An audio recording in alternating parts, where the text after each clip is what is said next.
everyone, welcome to VV Cooking Spot. இன்னைக்கு நம்ம பார்க்க போறது barbecue style paneer tikka and mint chutney. அதுக்கு தேவையான பொருட்கள்: கியூபா நறுக்கின பன்னீர் 1 கப், அரை கப் குடமிளகா, 1 வெங்காயம் கியூபா நறுக்கினது, தயிர் அரை கப், உப்பு தேவையான அளவு, கஸ்தூரி மேத்தி அரை ஸ்பூன், சில்லி பவுடர் அரை ஸ்பூன், சாட் மசாலா அரை ஸ்பூன், கரம் மசாலா அரை ஸ்பூன், அரை எலுமிச்சப்பழம். ஃபர்ஸ்ட் ஒரு பவுல்ல நம்ம பன்னீர் சேர்த்துக்கிறோம். அப்புறம் நறுக்கின குடமிளகா, வெங்காயம், அரை கப் தயிர், சாட் மசாலா, அரை ஸ்பூன் சில்லி பவுடர், நீங்க காரத்துக்கு ஏத்தாப்புல மாத்திக்கலாம், கரம் மசாலா அரை ஸ்பூன்,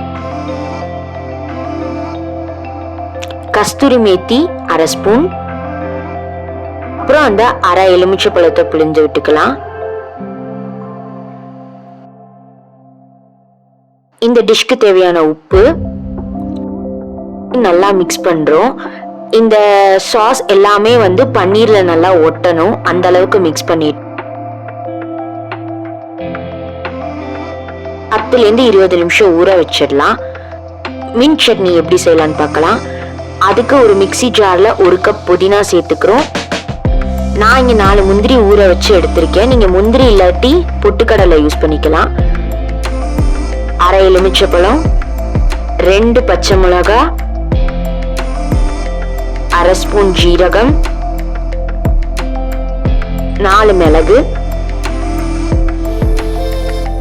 இந்த சட்னிக்கு தேவையான உப்பு எல்லாம் அரைச்சு எடுத்தீங்கன்னா மின்ட் சட்னி தயார்.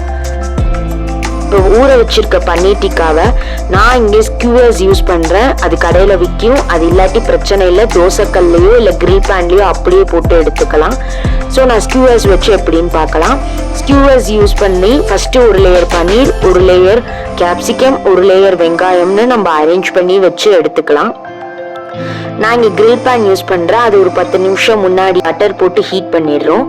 ஸோ அதில் இப்போ எடுத்து வச்சிருக்க பன்னீர் ஸ்டிக்ஸை நல்லா எல்லா சைடும் திருப்பி விட்டு குக் பண்ணிக்கணும். இது அப்படியே நீங்க ஸ்கியூவர்ஸ் இல்லாம தோசைக்கல்லையோ இல்ல கிரில் பேன்லயோ அப்படியே போட்டு கூட எடுக்கலாம். இதுதான் தேவைன்னு இல்லை. இப்படி எல்லா சைடும் குக் பண்ணி எடுத்தீங்கன்னா டேஸ்டியான பன்னீர் டிக்கா பார்பிக்யூல சாப்பிட்ற மாதிரியே இருக்கும். கண்டிப்பா ட்ரை பண்ணி பாருங்க. மின்ட் சட்னியோட ட்ரை பண்ணுங்க, சூப்பரா இருக்கும். லைக் பண்ணுங்க, ஷேர் பண்ணுங்க, சப்ஸ்கிரைப் பண்ணிடுங்க, பெல் ஐக்கானை கிளிக் பண்ணிடுங்க.